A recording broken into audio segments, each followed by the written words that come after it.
Certains candidats à la présidentielle accusent des puissances étrangères de diffuser des fake news afin, disons, d'influencer le débat. Gabriel Attal, par exemple, accuse la Russie. Édouard Philippe ou Raphaël Glucksmann auraient également les mêmes accusations. Malgré tout, déjà, on peut se demander quel est l'impact réel de ces ingérences, si elles existent. Alors Gabriel Attal, c'est effectivement avéré, mais quel est l'impact réel de ces ingérences sur la campagne? N'est-on pas un peu en train d'en faire trop, Raphaël Steinville et Sabrina Medjeber?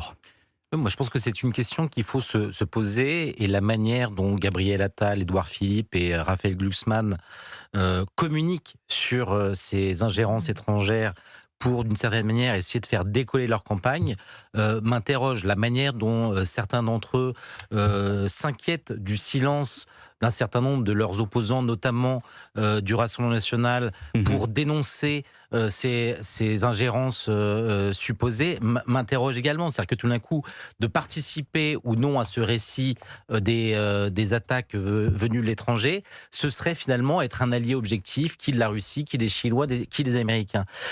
Moi, je trouve ça assez inquiétant et surtout assez révélateur d'un débat politique aujourd'hui assez Est-ce qu'on en fait trop atone. sur ces ingérences? Parce que on parle quand même de candidats du bloc central qui s'appellent Attal, Philippe ou Glucksmann, qui ne sont pas forcément au mieux dans les sondages. Est-ce que c'est aussi, de la part de ces candidats, une manière d'expliquer, de justifier des sondages en berne, justement? Raphaël Steinville. C'est une manière de justifier des sondages pas suffisamment flatteurs d'une part, et d'autre part, et je dirais en creux, c'est aussi une manière de faire peser le soupçon sur ceux qui profiteraient de ces éventuelles ingérences étrangères. Et ça, pour le coup, ça me paraît tout aussi détestable.